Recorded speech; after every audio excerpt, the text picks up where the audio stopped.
Salam jumpa sahabat Oase Rohani Katolik. Apa kabar Anda semua? Semoga semua dalam keadaan sehat serta bersemangat di hari ini. Ada cahaya dalam setiap kegelapan. Ada jalan dalam setiap masalah. Ada harapan dalam setiap doa. Tuhan selalu menyertai. Demikian adalah kata bijak pada hari ini. Berbahagia sekali karena hari ini kita semua ditemani oleh Romo Diosesan Carolus Putranto Trihidayat atau yang kenal akrab dengan sapaan Romo Uut. Saya Benadet Marita akan menemani Romo Uut dan Anda semua sampai di penghujung acara nanti. Sekarang marilah kita menyapa salam damai kepada Romo Uut yang sudah berada di studio untuk Anda semua. Salam damai Romo. Salam damai Marita, semoga sehat. Sehat, Dan terima kasih. Bagaimana kamu Romo? Puji Tuhan, sehat lahir batin. Amin. Semoga sahabat Oase Rohani Katolik juga dalam keadaan sehat dan penuh sukacita. Amin. Baiklah sahabat Oase Rohani Katolik, kita mulai acara ini dengan sebuah doa yang akan dipimpin oleh Romo Uut. Mari kita masuki saat teduh, kita mohon berkat Tuhan agar hati kita diterangi dan dituntun untuk menyambut dan menerima sabdanya. Dalam nama Bapa dan Putra dan Roh Kudus. Amin. Amin. Allah Bapa kami, dimuliakanlah Engkau karena kasih-Mu yang tak terhingga pada kami, ciptaan-Mu teristimewa kami manusia. Syukur untuk karya Roh Kudus yang telah Kau tanamkan dalam hati kami, yang mendorong kami memuji dan memuliakan Engkau. Roh Kudus itulah yang menanamkan daya iman, harapan, dan terutama kasih. Roh Kudus itu pula yang memampukan kami untuk percaya dan mengikuti Yesus Putra-Mu.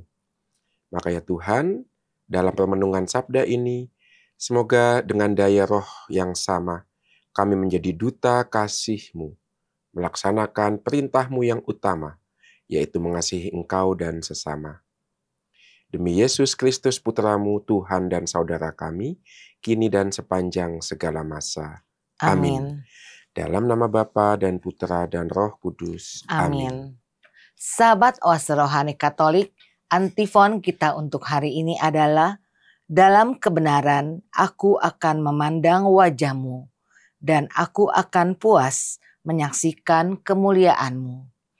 Bacaan hari ini diambil dari kitab Ulangan, bab 30 ayat 10 sampai 14. Pada waktu itu, Musa memanggil segenap orang Israel berkumpul, lalu berkata kepada mereka, "Hendaklah engkau mendengarkan suara Tuhan Allahmu, dengan berpegang pada perintah dan ketetapannya, yang tertulis dalam kitab Taurat ini, dan hendaklah engkau berbalik kepada Tuhan Allahmu dengan segenap hatimu dan dengan segenap jiwamu. Sebab perintah ini yang kusampaikan kepadamu pada hari ini tidaklah terlalu sukar bagimu dan tidak pula terlalu jauh, tidak di langit tempatnya, sehingga engkau berkata, siapakah yang akan naik ke langit untuk mengambilnya bagi kita dan mendengarkannya kepada kita, supaya kita melaksanakannya. Juga tidak di seberang laut tempatnya. Sehingga engkau berkata, siapakah yang akan pergi ke seberang laut untuk mengambilnya bagi kita dan memperdengarkannya kepada kita, supaya kita melaksanakannya? Firman itu sangat dekat padamu, yakni di mulutmu dan di dalam hatimu. Hendaklah engkau melaksanakannya. Demikianlah sabda Tuhan. Syukur kepada Allah. Sahabat Oase Rohani Katolik yang terkasih, marilah kita tanggapi sabda Tuhan dengan mazmur tanggapan.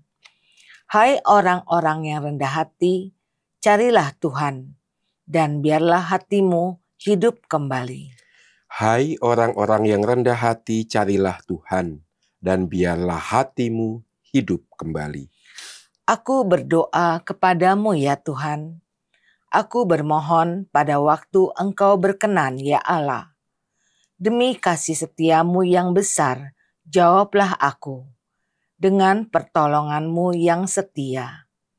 Jawablah aku ya Tuhan, sebab baiklah kasih setiamu.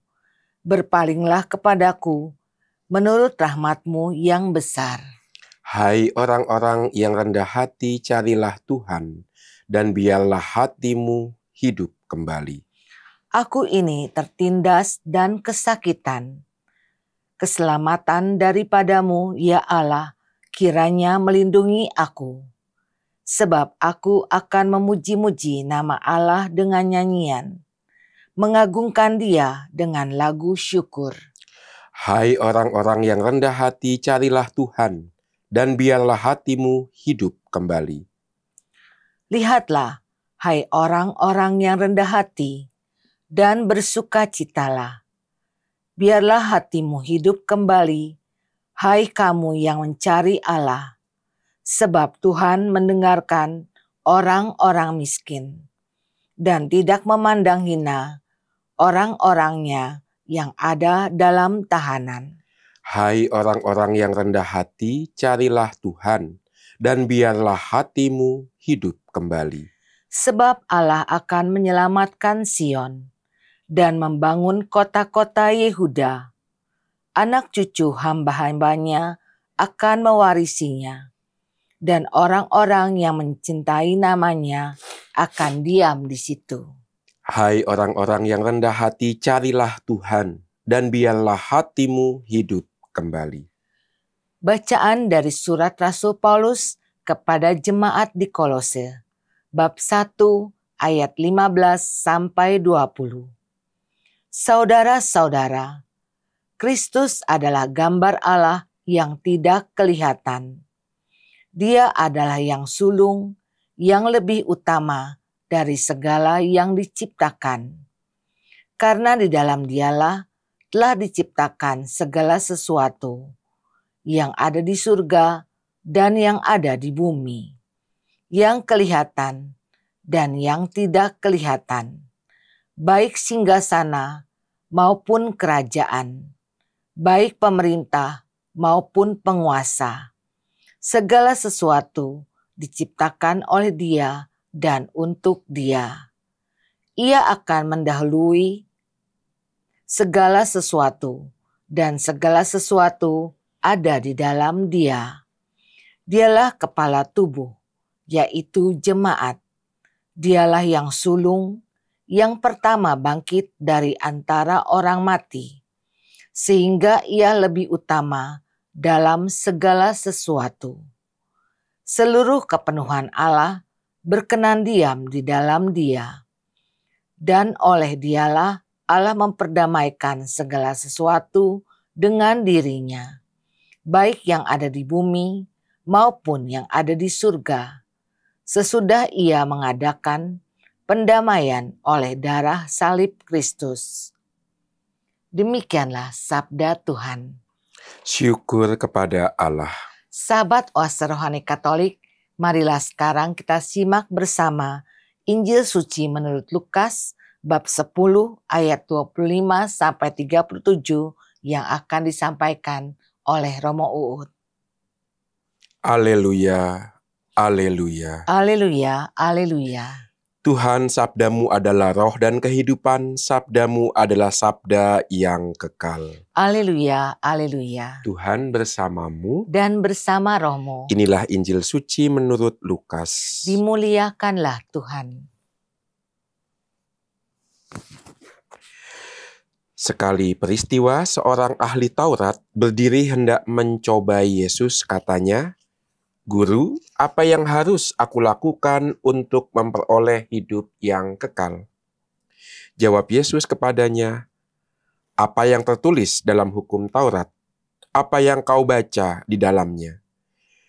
Jawab orang itu, "Kasihilah Tuhan Allahmu dengan segenap hatimu, dengan segenap jiwamu, dengan segenap kekuatanmu, dengan segenap akal budimu, dan kasihilah sesamamu manusia seperti dirimu sendiri." Kata Yesus kepadanya, "Jawabmu itu benar.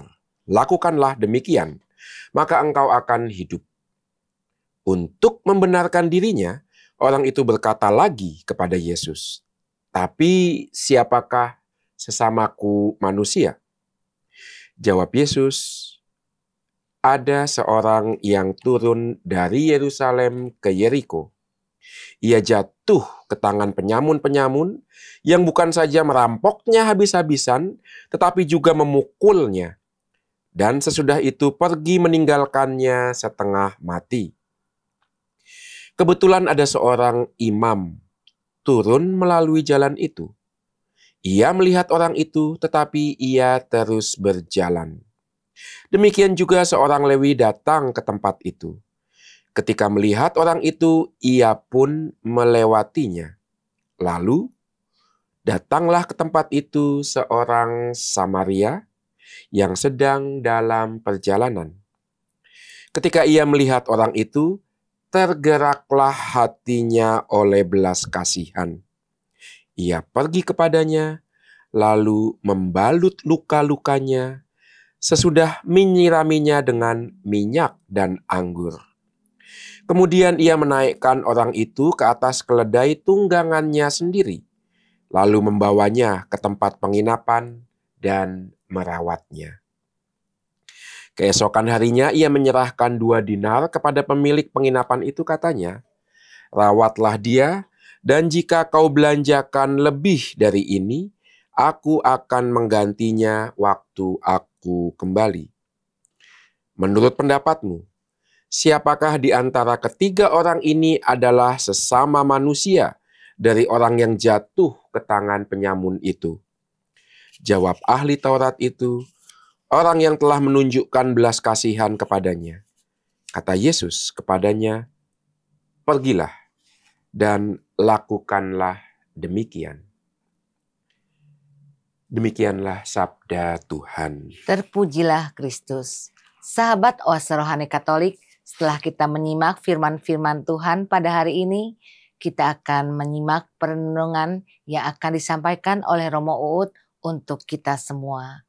Romo, dari bacaan pertama, Ya. kabar sukacita apa yang ingin disampaikan kepada kita? Ya, ada 3 hal yang bisa kita timba dari bacaan yang pertama. Ya, Butir yang pertama adalah kabar sukacitanya, manusia diciptakan itu untuk rindu berelasi dengan Tuhan. Ya. Maka kalau kita lihat bacaan pertama itu bagus sekali ya. Perintah Musa kepada segenap bangsa Israel sebelum mereka menyeberang sungai Yordan menuju tanah terjanji. Jadi sebelum mereka masuk ke tanah terjanji, Musa mengumpulkan kembali bangsa Israel supaya apa? Supaya nanti di tanah terjanji mereka hidup seperti bangsa pilihan, seperti bangsa terjanji, seperti bangsa yang dekat dengan Allah untuk menjaga kesucian tanah. Lalu apa dan bagaimana caranya? Yaitu berelasi dengan Allah. Itu kata-kata Musa. Maka kita lihat, hendaklah engkau mendengarkan suara Tuhan Allahmu. Itu kan relasi. Mendengarkan itu kan sebuah relasi. Maka kalau kemudian setelah perintah mendengarkan suara Musa, mengingatkan akan hukum, ya, dengan berpegang teguh pada perintah dan ketetapannya yang tertulis itu kan hukum dalam kitab Taurat. Maka di sini kita bisa melihat untuk orang Yahudi berpegang pada hukum, menaati perintah Taurat itu bukan sekedar ketaatan pasif melaksanakan hukum, enggak. Itu bukti relasi dengan Tuhan. Maka untuk orang Israel, untuk orang Yahudi, hidup yang berbahagia itu hidup sesuai dengan kehendak Tuhan dan bagaimana caranya dalam relasi dengan Tuhan. Wujudnya apa relasi dengan Tuhan? Ya ini, melaksanakan perintah. Jadi melaksanakan perintah itu bukan sekedar taat sama aturan, tidak. Tetapi ungkapan konkret, ungkapan nyata kita untuk berada dalam tanda kutip ya, nasihat-nasihat Tuhan. Ya sama seperti anak lah ya kan. Kan kerap kali misalnya seorang anak itu ada dalam situasi harus memilih ya. Bandel atau jadi anak yang baik. Salah satu motivasi utama seorang anak tidak memilih sesuatu yang salah adalah ingat kata orang tuanya. Nah, itu kan ya. Maka dia ingat perintah orang tua, dia ingat nasihat orang tua, bukan sekedar takut atau taat sama otoritas orang tua, tapi sebagai bukti bahwa dia mencintai orang tua. Pertanyaannya, kenapa orang tua memerintahkan anak? Tentu orang tua mendidik anak, memerintahkan anak, supaya anaknya itu hidupnya bahagia. Orang tua tidak memerintah anak semata-mata supaya dia dituruti, enggak. Tapi supaya dengan menuruti perintahnya, anak hidupnya bahagia, masa depannya terjamin. Untuk si anak, maka menaati perintah orang tua, itu satu, mengatakan, iya, aku tahu mama papa mencintai aku. Dua, maka dengan mentaati perintah mama papa, aku menyiapkan masa depan dengan baik, aku menjadi lebih bahagia, dan dengan aku bahagia sebagai anak, membahagiakan orang tua juga. Nah, demikian juga hukum Taurat. Diberikan oleh Allah melalui Musa kepada bangsa Israel supaya Israel bahagia di tanah terjanji. Maka bukan hukumnya, tapi kebahagiaan bangsa Israel.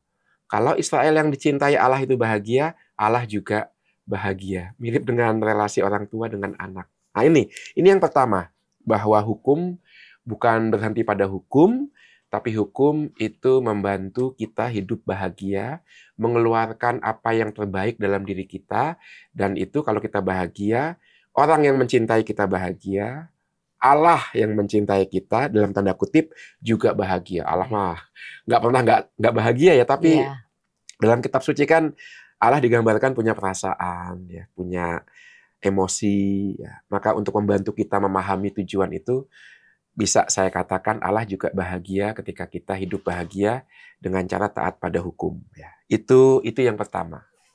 Lalu butir yang kedua adalah ini, mendengarkan dan melaksanakan.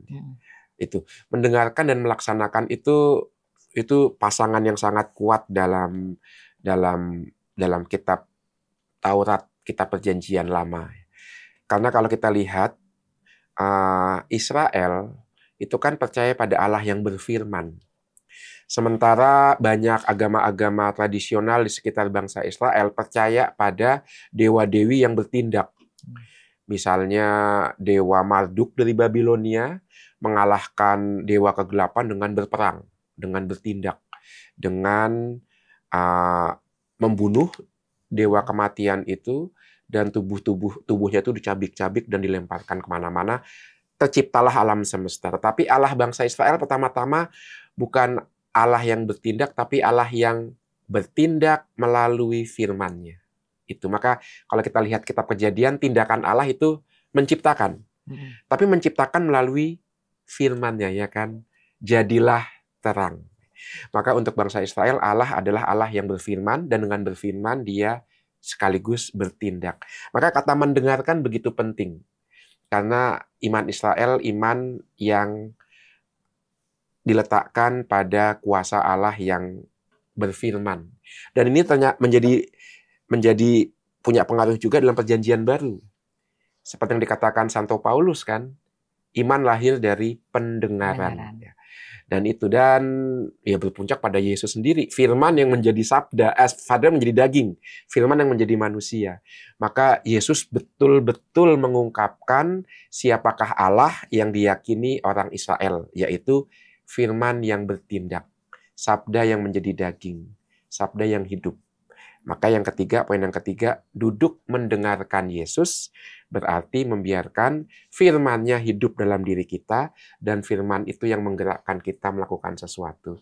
Itu butir yang ketiga. Maka kalau kita lihat Perjanjian Baru, khususnya Injil Lukas, ya, itu berkali-kali kita menemukan ungkapan ada orang yang duduk di bawah kaki Yesus. Itu sikap seorang murid mendengarkan Yesus. Maka dengan mendengarkan Yesus, dia membiarkan kuasa Yesus ada dalam dirinya, membuat dia bertindak sesuai dengan kehendak Yesus, dan hidupnya bahagia. Seperti yang disampaikan Musa kepada bangsa Israel. Ya. Apa bedanya mendengar dengan mendengarkan, Romo? Wah, itu beda sekali ya. Kalau mendengar itu masuk telinga kanan, lalu tidak keluar lagi, keluar lewat kuping kiri gitu ya. Itu mendengar suara mobil, mendengar bajai, itu mendengar. Nggak pernah kan orang, saya mendengarkan suara Iya, bajai. Seolah-olah iya kita nggak pernah ya. mendekati bajai lalu Heeh. deketin gitu ya. Kalau mendengarkan itu berarti tidak hanya mendengar, tapi memberikan hati untuk yang mau kita dengarkan. Maka mendengar itu bisa dikatakan fisik sifatnya, mendengarkan itu fisik dan batin. Itu sebabnya sebelum Injil dibacakan, kita punya tradisi membuat tanda salib, ya Iya. kan? Di dahi, di mulut, dan di dada. Artinya, ya kita mendengarkan firman Tuhan, kita olah di pikiran, dipahami, supaya bisa kita wartakan, dan supaya bisa diwartakan, harus kita simpan dalam hati. Itu tidak akan bisa kita buat kalau hanya mendengar, tapi mendengarkan sampai ke hati. Ya. Romo, adakah pesan-pesan untuk sahabat Oase Rohani Katolik dari bacaan pertama, Romo? Iya, sederhana saja. Kalau mendengarkan itu adalah perbuatan orang beriman, mari kita teruskan dan kita lakukan secara disiplin, yaitu disiplin rohani, mendengarkan firman dengan meluangkan waktu 10 menit setiap hari ya, membaca firman Tuhan. Yang paling ideal adalah membaca firman Tuhan di malam hari. Yang dibaca apa, Romo? Mengikuti kalender liturgi. Bacalah firman Tuhan yang akan dibacakan pada perayaan Ekaristi besoknya. Itu. Mari kita buat itu setiap hari. Mendengarkan firman dengan merenungkan firman itu. Dan firman itulah yang akan menjadi pelita hidup kita. Terima kasih, Romo. Ya, sama-sama. Baiklah sahabat Oase Rohani Katolik, mari kita resapkan dari hati sanubari kita perbincangan di bagian pertama ini. Dan kami akan kembali setelah jeda berikut ini.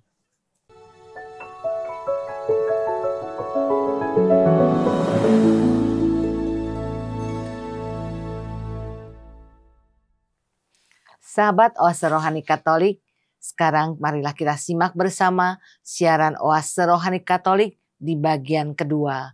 Masih menemani Anda pada hari ini, Romo Carolus Putranto Tri Hidayat PR. Dan saya Bernadette Marita akan menemani Romo Uut dan Anda semua sampai di penghujung acara nanti. Sekarang marilah kita simak bagian kedua ini.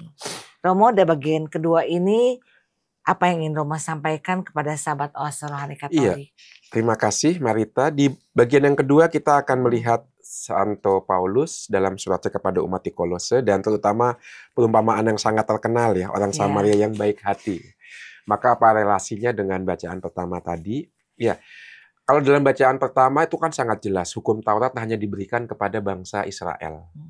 Dan bangsa Israel selalu memahami dirinya sebagai bangsa pilihan. Ada satu masalah di sini. Memang Allah memilih, itu jelas. Allah tidak bisa menjadikan semua bangsa ujuk-ujuk mengenal Dia dengan cara yang sama, tidak. Dari sekian banyak bangsa Allah memilih. Itu cara Allah selalu begitu ya. Dari sekian banyak manusia Allah memilih Nuh untuk mendirikan Bahtera.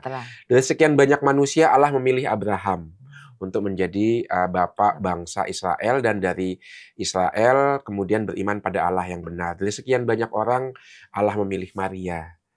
Jadi memang begitu cara Allah ya, selalu memilih dari sekian banyak, dipilih untuk dikasih kepercayaan dan memberi kesaksian tentang siapakah Allah. Ini bukan tindakan pilih kasih, bukan, tapi untuk menunjukkan bahwa apa yang dinilai oleh dunia itu belum tentu sama dengan yang dinilai oleh Allah. Mari kita lihat cara Allah memilih. Allah tidak memilih apa yang dianggap hebat, ya, yang dianggap bagus, ya. Tapi Allah memilih justru yang dianggap remeh, yang paling kecil. Israel misalnya, ada bangsa-bangsa yang lebih hebat dari Israel. Bangsa Mesir itu bisa dikatakan sebagai cikal bakal kepercayaan akan monoteisme, karena pada saat seorang raja Mesir berkuasa, pernah ditetapkan hanya satu dewa yang boleh disembah, yaitu dewa matahari, Amon-Ra. Itu kan cikal bakal monoteisme di situ. Ada sekian banyak dewa, hanya satu dewa yang harus disembah.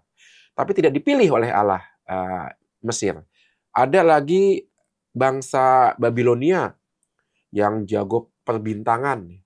Kemungkinan besar 3 majus dari timur itu dari bangsa Babilonia karena jago baca-baca bintang. Ada bangsa Sumeria penemu tulisan paku ya. Jadi ada banyak bangsa besar lain. Tapi kenapa Allah milih bangsa Israel yang nggak terkenal, ya, yang tidak sehebat Mesir, yang punya sistem administrasi begitu hebat, ilmu matematika perbintangan Babilonia, kekuatan militer Persia, ya, dan kecanggihan budaya tulisnya Sumeria. Kenapa Israel yang dipilih? Israel itu 12 suku, sering berantem, keras kepala, ya, banyak yang negatif. Tapi itulah Allah memilih justru yang kelihatannya lemah, kelihatannya tidak berharga, kelihatannya kok ya kecil di mata dunia. Lihat cara Allah begitu. Maka kalau Israel dipilih oleh Allah bukan untuk menyombongkan dirinya, tapi untuk mengatakan kalau yang terkecil dipilih, berarti yang lain juga dipilih. Tapi mulai dari yang paling kecil. Itu kan seperti yang dikatakan Paulus, ya. Kalau ada anggota tubuh yang sakit, mana yang paling diperhatikan? Yang sakit. Supaya yang lainnya juga ikut diperhatikan. Karena yang sakit, karena kalau satu sakit semuanya sakit, maka yang sakit itu diperhatikan, yang lainnya juga bisa pelan-pelan mendapatkan kesembuhan juga. Itu yang kita lihat dari surat Rasul Paulus kepada umat di Kolose, ya, bahwa kita semua ada di dalam Dia.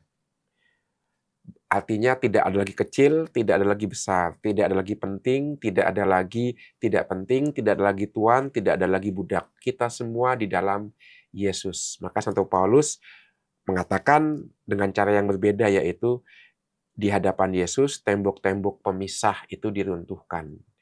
Tidak ada budak, tidak ada tuan, tidak ada Yahudi, tidak ada non-Yahudi. Dalam Yesus. Itu sudah menjadi nyata dalam Yesus, tapi sudah ada tanda-tandanya sejak Allah memilih bangsa Israel yang kecil itu, ya. Artinya tidak ada lagi bangsa besar kecil.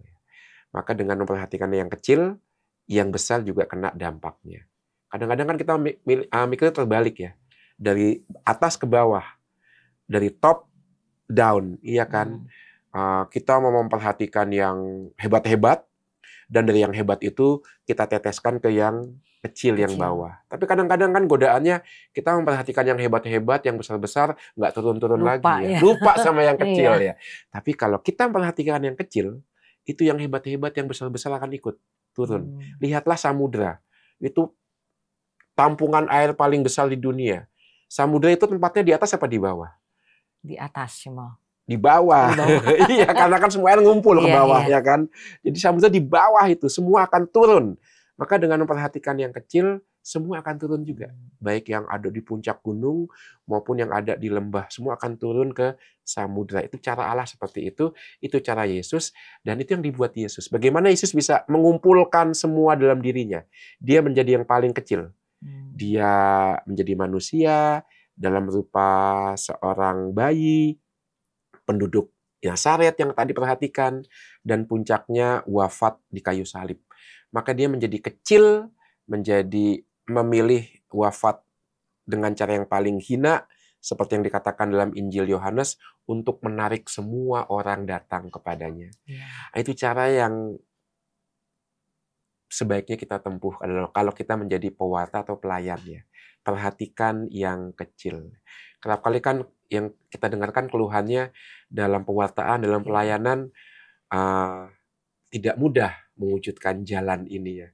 Karena kerap kali kita fokus pada yang hebat-hebat, ya. Yang terkenal, yang populer, ya. Ya, karena sudah punya banyak pengikut, maka kalau kita ikut sama yang populer, pikiran kita, pewartaan kita akan didengarkan juga oleh banyak followers-nya, kan. Tetapi berapa lama itu terjadi? Berapa lama itu akan bertahan? Tetapi kalau kita memilih memperhatikan yang kecil, ya, yang mungkin tidak banyak followers-nya, itu akan lebih lama bertahan pewartaan itu. Ya. Karena yang kecil itulah yang paling merindukan sapaan Tuhan. Yang paling mengandalkan Tuhan karena tahu dirinya kecil, tidak bisa mengandalkan kekuatannya sendiri, dan tidak bisa mengandalkan kekuatan manusia. Maka dengan cara menjadi yang paling kecil lah, Yesus bisa menarik semuanya ke dalam dirinya, dan kita semua hidup di dalam Dia. Tapi tidak hanya ketika Yesus wafat, Paulus mengatakan, sejak awal mula kita diciptakan dalam Dia. Ini kan Yesus berarti yang paling besar, karena Dia pencipta, dan yang paling kecil untuk menyelamatkan kita mulai dari yang paling kecil, tidak ada satupun yang lewat.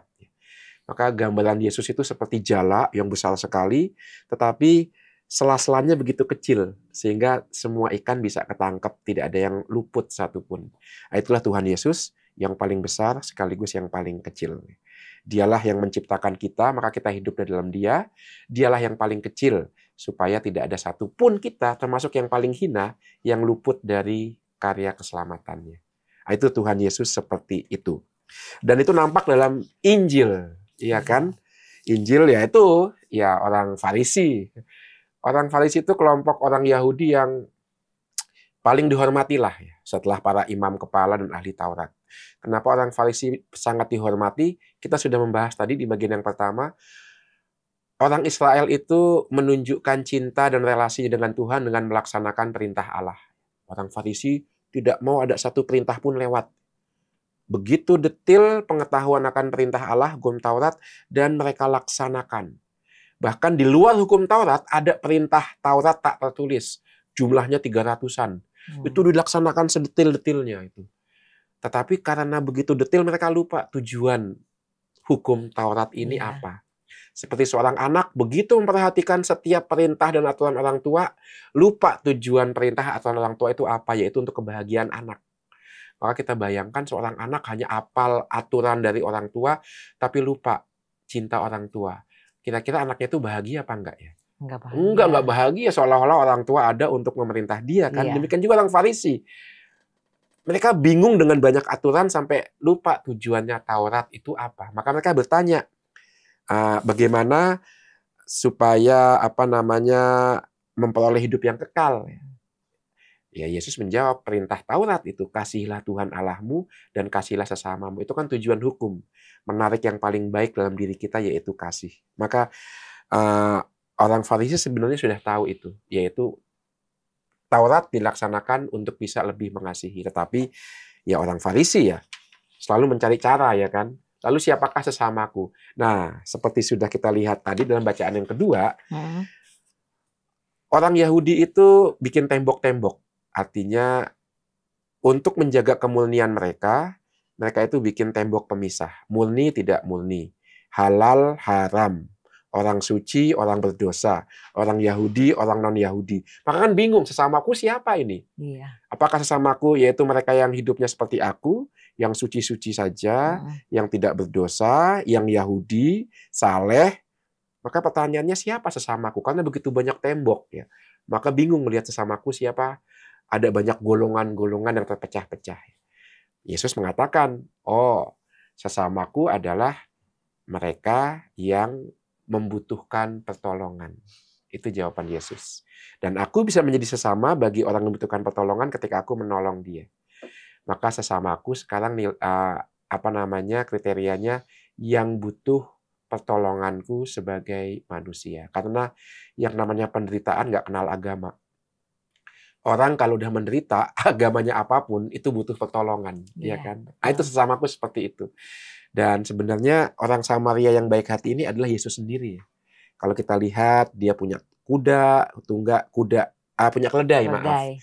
Itu kan kayak Yesus naik keledai ke kota Yerusalem. Lalu dikatakan, sebelum luka-lukanya dibalut, apa yang dibuat oleh orang Samaria? Menuangi dengan minyak dan anggur. Anggur itu kan mengingatkan kita akan Ekaristi, inilah darahku. Sementara minyak mengingatkan kita akan perumpamaan Yesus yang lain, yaitu pelita. Pelita yang hanya bisa menyala dengan minyak. Yesus adalah terang. Dan minyak dan anggur itu kemudian nanti bisa menjadi simbol Roh Kudus yang dicurahkan Yesus setelah wafat dan kebangkitannya yang menyembuhkan luka-luka kita. Kita diundang melakukan hal yang sama seperti Yesus. Ya, terima kasih Romo. Romo, bagaimana cara kita mengetahui perbuatan kita sudah benar dan baik di mata Tuhan? Sedangkan kita tahu benar itu belum tentu baik dan baik itu belum tentu benar, Romo. Iya, benar itu belum tentu baik dan baik itu belum tentu benar. Kriteria yang paling pertama adalah kalau apa yang kita pilih untuk kita lakukan itu melahirkan kedamaian yang sifatnya berjangka panjang. Ingat, kedamaian dan sukacita beda dengan kesenangan ya. kalau hanya memberikan kesenangan, itu sifatnya pendek sesaat. Sebagai contoh, ini saya akan langsung datang ke gereja atau menolong dulu ada seorang anak yang jualan tisu di depan Alfamart, ngajak ngobrol dulu lalu dikasih es krim ya. Supaya anak itu seneng paling enggak. Iya. Tapi kan saya bisa datang terlambat ke gereja tuh karena itu. Ini kan perbuatannya itu, kalau datang ke gereja itu perbuatannya itu benar ya kan, sesuai dengan jadwal.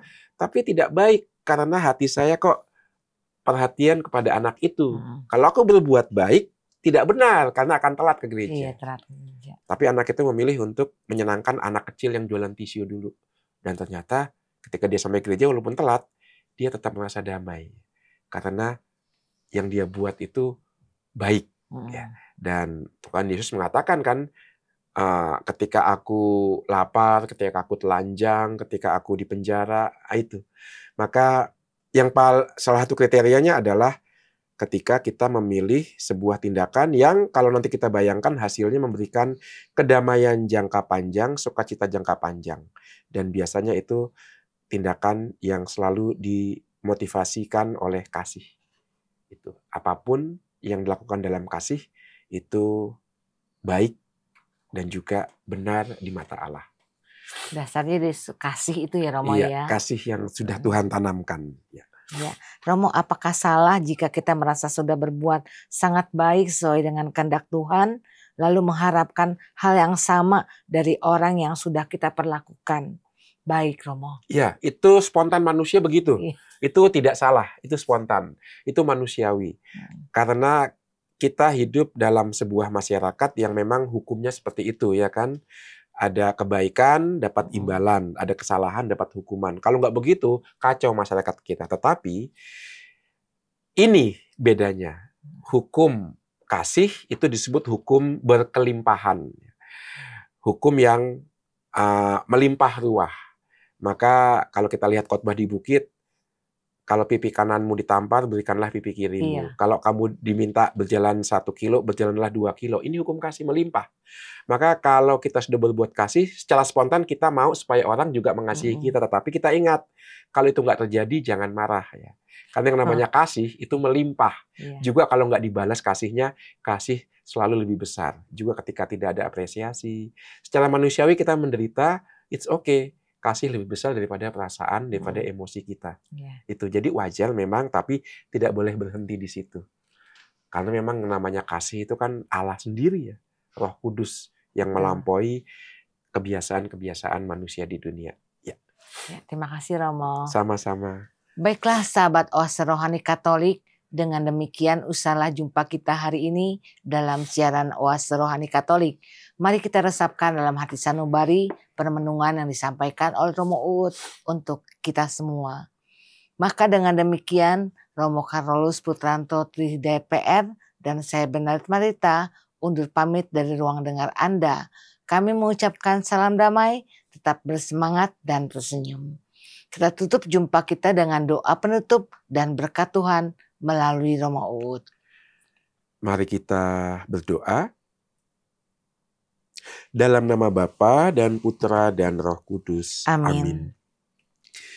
Terpujilah Engkau Allah Bapa yang dengan banyak jalan memelihara dan merawat hidup kami, terutama jiwa kami yang di dalamnya Kau tanamkan iman, harapan, dan kasih.